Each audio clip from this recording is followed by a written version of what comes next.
And recording. Hello. Hello. Hi. Hi. All right. What is up, servers? And welcome to the Server Nightmares podcast, the number one podcast for servers by servers. I am your host, Mac Daddy Brooklyn. So I know it's been a minute since my last podcast episode, but I got a lot of my ducks in a row, and you should be able to hopefully expect new episodes to come out every single Friday. I am not having a drink during this episode because last episode I got way too drunk. If you follow me on YouTube, you will see that I'm kind of trying to do a bikini competition prep. So drinking is just not something that's happening for me, which is really hard when you work in a restaurant because alcohol is so freaking easy to get. Let's be real here. Welcome to episode 3. In this podcast, I do my very best to bring you both value and entertainment. Last week's episode was about how to quit your job. So this week, we're going to talk about how to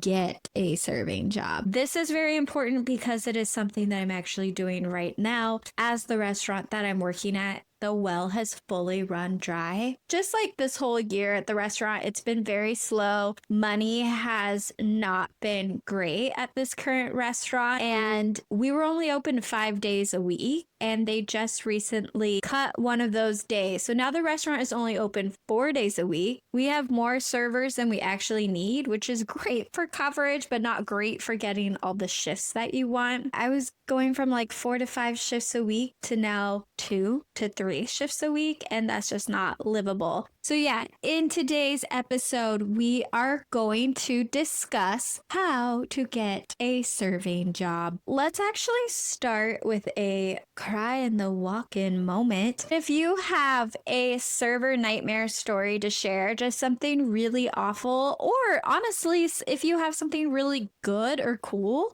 about a shift, just like if you have a server story to share or tell, please write into the pod. You can email the pod at theservernightmarespod@gmail.com, and that's nightmares with an S. The servernightmarespod@gmail.com. You can comment on the YouTube or the Instagram. Just get your story to me, and I will do my best to read everybody's server nightmare here. So this week's cry in the walk-in moment comes from Michelle. It begins. At the end of a long night, a man ordered another beer from me, but I declined him because he was too intoxicated and needed to be cut off. He walked around to our water dispenser, got a cup of water, and took a sip. I thought, great, at least he's accepting it nicely. He then walks back over, looks me directly in the eye, and dumps his whole cup of water in our tip jar. Safe to say he was 86th after that. First off, thank you, Michelle, for writing in. Second off, what a dick. Like, for real. There's some sort of like power that I feel sometimes in cutting people off, but it's also very nerve-wracking. I feel like customers treat servers a little bit, or guests, whatever you want to call them. I feel like they treat servers a little bit differently than bartenders, where they respect bartenders a little bit more. And to servers, in their minds, they're like, you work for me. You know, like at least in the state of California, it's illegal to overserve somebody. So if somebody is too intoxicated, like legally, I have to cut them off, because say they leave the bar, they get a drunk in public, they get a DUI, they get in a car crash. Like, not only could the restaurant be fined a huge fine and lose their liquor license, I, as the little waitress just trying to pay bills paycheck to paycheck, could also lose my job, get fired, and get fined like I think it's like a $10,000 fine. So to the assholes who continue to drink when I'm like, yo bro, you had a little too much, maybe some water's good for you, like, accept it. Hey kid, I work in a teppanyaki spot. It's kind of like a benihana, where it's like Japanese style. They cook in front of you. And there was no one in there. I was waiting for the last reservation of the night. It was probably like a half hour to close, and it was 45 minutes since my last table. And I'm the only person in there. And I think I've mentioned this before, but I work at kind of a party spot. And my old manager at the time, who was just,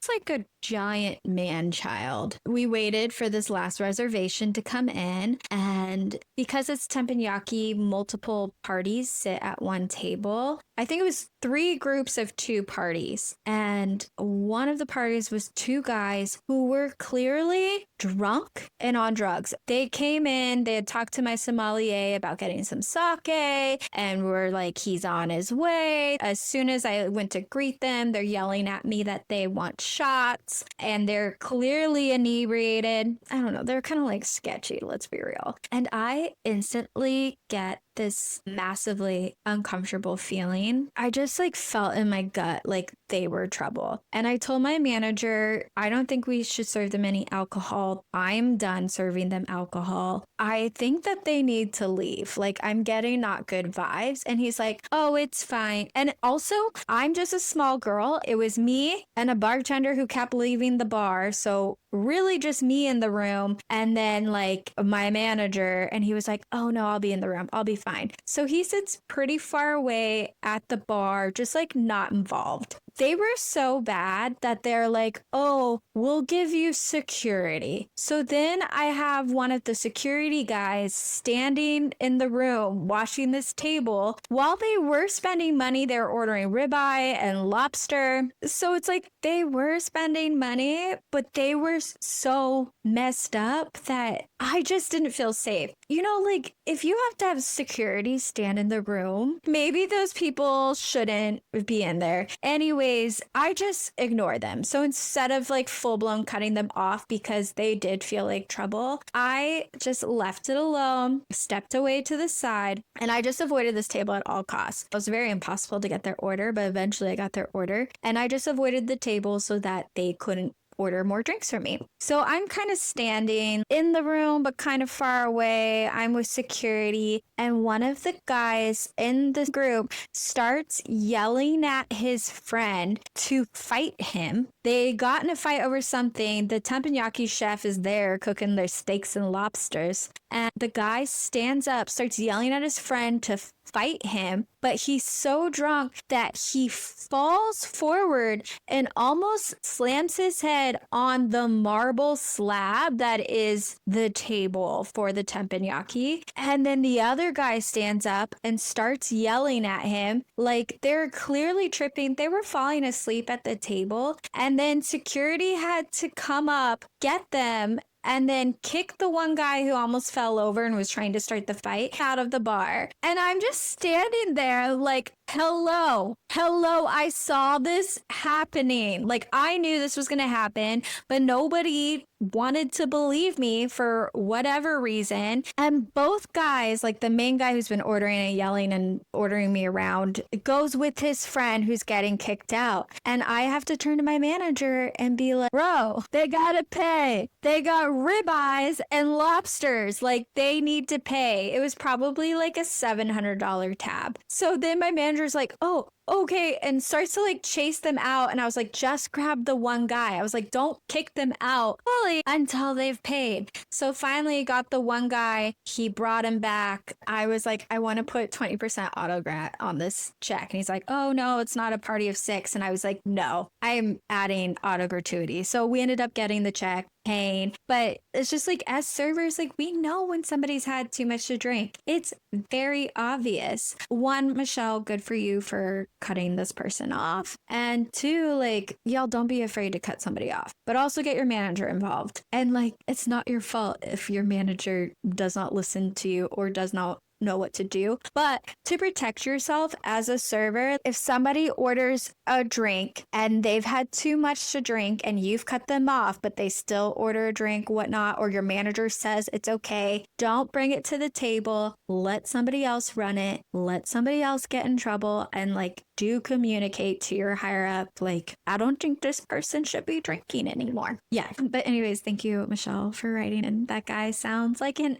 absolute jerk. Ew, he poured water into the tip. So, like, I don't know. Okay, moving on. How to get a serving job. And all of this advice is from my own personal experience of how I've gotten jobs. I've been serving for 17 years now. I have worked at so many different restaurants, like so much variety of different restaurants. And that's just the ones on my resume, because there are plenty that I've worked at that I left very abruptly that did not make the resume. So, how to get a serving job. First, I put my photo on my resume. I have like super cute headshots from acting. So, like, don't just put your selfie that you took in your grandma's bathroom, but like, if you have a professional headshot, or just like go to JCPenney or not, but if you have a professional headshot, I do recommend putting it on if you look like a nice person to work with. And this is just my point of view, because I've had resumes with my photo on it and resumes without my photo. But I know me personally, I am a super bubbly looking person, and I can fake a super bubbly personality. So I do recommend, if you have a quality that you look like people want to work with, put your photo on your resume. Because especially if you're submitting on Indeed or to a big call for a restaurant, like, so many people are sending in black and white word only resumes. And if you put a cute little photo at the top, they're gonna be like, oh, wow, this is a nice looking person. And I don't mean nice looking as in like hot. I mean nice looking as like they look like a nice person. I could see meeting them and putting them in my restaurant. I do recommend putting a cute photo on your resume. Continuing with resume pointers, your mission statement. In my opinion, everyone's going to have some basic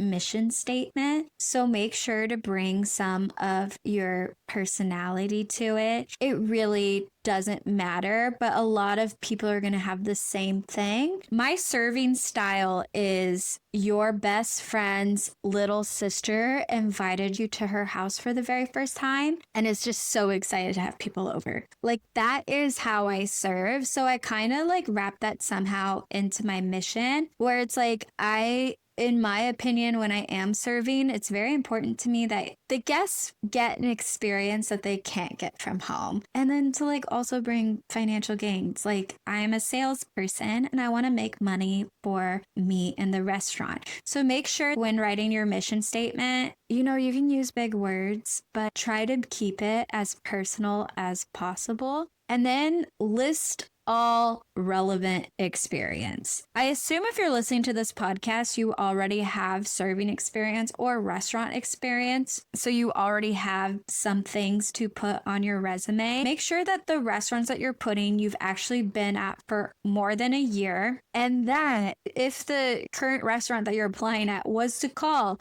your former employer, that your former employer is going to actually say nice things about you and not warn the new employer. I feel like it's kind of rare that they actually call the references, but sometimes they do. So make sure that you have like a legit restaurant who respects you as an employee. And if, like me, you've worked at a bunch of restaurants, I would try to keep whatever restaurants on your resume relevant to the space that you're trying to apply for. I specialize in sales, high sales, fine dining, casual fine dining, and in Los Angeles. So my old Chili's experience, I don't need to put on my resume. Everything that I've done in LA that relates to whatever restaurant I'm applying at, that's like what I have on my resume. If you have never worked in a restaurant in your life, or if you've never served in your life, I would just put relevant experience. You could lie. Some people lie. I'm not telling you to lie on your resume, but some people do. I don't recommend it. If they offer you a host or busser or anything like that, I would take that just to get the experience and then work every day as if you're going to get promoted the next day. I'll go into that another time, but I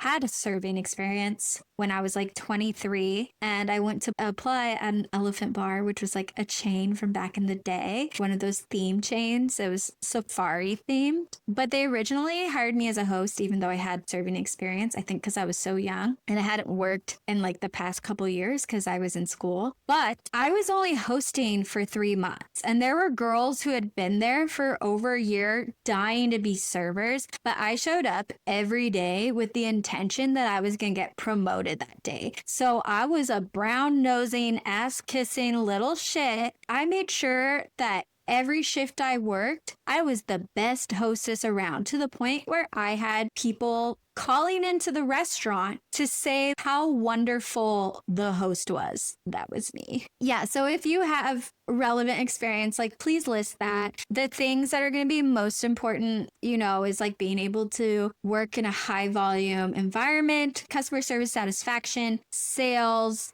and organization, keeping orders, remembering orders, taking orders. I write everything down. And for you sick people who go and take orders for a party of 6, think you have it all clocked up in your head. I don't know how you do it. And here's the thing. I can remember my orders, right? I can memorize an order and go and put it in, but I have so many people pulling me in so many different directions, from the table to the POS, that there's just no way. I just don't want to risk it. It's my personal insurance policy to write everything down. All right, so you have your resume, you got your photo at the top, you have a very like personal little blurb, and you have your relevant experience with relevant skills and qualifications. So from there, when you submit it, a trick that I learned that I almost don't want to share because it works so well for me is I go on these websites like Indeed. Harry is like a restaurant job finding website, HARRI. But I go on these sites. I see who the hell, ZipRecruiter too, who the hell is looking for servers or people to work in a restaurant. I read everything about it, make sure it's like exactly who I want to submit to and like where they're at. And then I go to the personal website of that restaurant. So I don't apply on Indeed, Harry, ZipRecruiter, whatnot. I actually go to the website itself, and then there's typically a contact email. It will either be like info at blah blah blah restaurant.com, or sometimes it has like the manager's direct email. And I submit my cover letter and my resume there. And every single time that I've done this for a spot that I've wanted to work at, I get an interview. And you kind of have a leg up on the hundreds to thousands of people who submitted through a third-party website. And like I said, I'm super nervous to have shared this tip with you. But for me, I almost get a guaranteed interview. But also, I have like a solid AF resume, and then my cover letter is super solid. I've read a couple other servers' cover letters. They sound so professional. They're using big flowery language like ChatGPT may or may not have written it. Regardless, they are just trying to come off very professional and hit all the big buzzwords, and it comes off very cold and stiff. And what you have to remember is these hiring managers are picking somebody who they're going to work 4 to 5 days a week with for hours on end, who they're going to have to deal with through an entire shift. So when I am writing my cover letter, I'm keeping in mind that I'm bringing to the table somebody that other people want to work with. I use language that's formal, but not. Like, I'll use casual language in it, but I still want to come off as I am the bubbly, fun server who loves to enjoy their shift, who loves to have a good shift with their coworkers and make everybody smile, but who also cares that the guest gets an experience that they can't get anywhere else. So I will open it up, my cover letter, with "to whom it may concern" or "dear manager," whatever the name is, a little blurb about myself. And I like to use a fun tagline. One I use a lot is, "Hi, my name is Brooke. I'm a fun, bubbly server who loves cats and hates the rain. I feel like by using that tagline, you get to know so much about me in one sentence. And a lot of times, cats is a great topic starter. Do not steal my exact tagline, but like really think about it. Like, how can you bring your personality to the very first sentence that this person's going to read? Then I delve into my experience. And here's the thing. Once you get the interview, your resume says a lot about your experience and what you've done. And once you get the interview, that's the best time to explain and go into depth about what you've done. The cover letter is just short, sweet, eye-catching candy, and like, look at me, work with me. But for the next couple sentences after my tagline for this cover letter, I just give a little bit about my experience. I talk about how I've been serving for 17 years. I have 11 years of that is fine dining experience, and 11 to 12 years of that has been in Los Angeles, because a lot of times, me personally, I'm applying to an LA job. This applies to Los Angeles specifically, and I think places like New York and Chicago. Restaurants there are different than restaurants in your hometown, give or take, but they're looking for somebody who knows the restaurant scene in that metropolitan city. Anyways, I have 11 to 12 years experience working in LA, as well as 9 to 10 years of experience in fine dining. And then I wrap it up with what I'm really good at, which for me is the best at slinging steaks. People sold weed back in the day, they say sling some trees. So I love to say that I love to sling some steaks. It's funny, it's memorable, but on the flip side, you can take it too far. So still remember that this is a professional email and a cover letter. I don't ask for an interview. I assume I'd get an interview. So I say, I would love to meet for an interview. When is the best time? I'm just assuming I'm taking initiative. I'm taking authority, a power, whatever for this. All right. So we have our resume. We have gone through the back door, and I hope that restaurants don't hate me for giving that tip, but we have gone through the back door for submitting to the restaurant, and we have a super cute, fun, but informative, short, sweet, simple. Now we have the interview. Make sure you are early. I got a job that I was at for 5 years where I made forever family from. I hate calling it family, but the people I left with was family, and we all fought like a family when we all worked at the restaurant. This has happened to me a couple times where I've gotten an interview for a job and they tell me don't be late. So I showed up 15 minutes early. Make sure that you are early to your interview time too, because if you're late, then they automatically think that that's who you're going to be as an employee, and they don't want somebody who's running late all the time. Anyways, so I showed up 15 minutes early to an interview where they said, don't be late. They didn't see me until 15 to like 30-ish minutes after my interview time, which means I went, and this is so rude, but it happens because it's happened to me twice. I went at my interview time and I sat there and I waited for 30 to 45 minutes. I later found out through an AGM that this was the GM's way of testing how bad you want the job, which like at that point, I don't really want to work with a manager who's going to test me. You know, sometimes you really need a job. Okay, so you showed up early for your interview. This is my best interview advice. And this is not like oh, what's your strength? What's your weaknesses? Spin it like it's PR. My best interview advice is treat it like you're on a date. Not like an awkward, weird date, but treat it, and don't get weird, creepy, flirty. Like, please don't take that advice and ruin it, but treat it like this is the best date. Really try to find common ground with the interviewer and get them talking, because people love to talk about themselves, and they will actually remember you more because of how you made them feel. And if they got to talk about themselves a lot, like that gives them a good feeling. This is just something that I've learned, and I'm telling you, like, I am a master interviewee. Find common ground with them and make them feel and yourself feel like this is the best date ever. Next, have questions. Make yourself a checklist of everything that you want in a serving job. Ask those questions. How long are the shifts? Where is parking? How many shifts a week are you giving? Ask about the typical flow of the night. Ask about the menu. And then have your own boxes that you check. I know that when I worked at the Bellwether in Studio City, I was looking specifically for a mom and pop owned shop that has a small menu with high prices and is not massive, because I came from like big chain restaurants where they're massive and the menu is a novel and it's super corporate. So make sure that you have your own personal checklist and that all the things that you want in a job, yes, you want this job. Yes, you're trying to get a job. Yes, you need a job. But make sure that this job, like a date,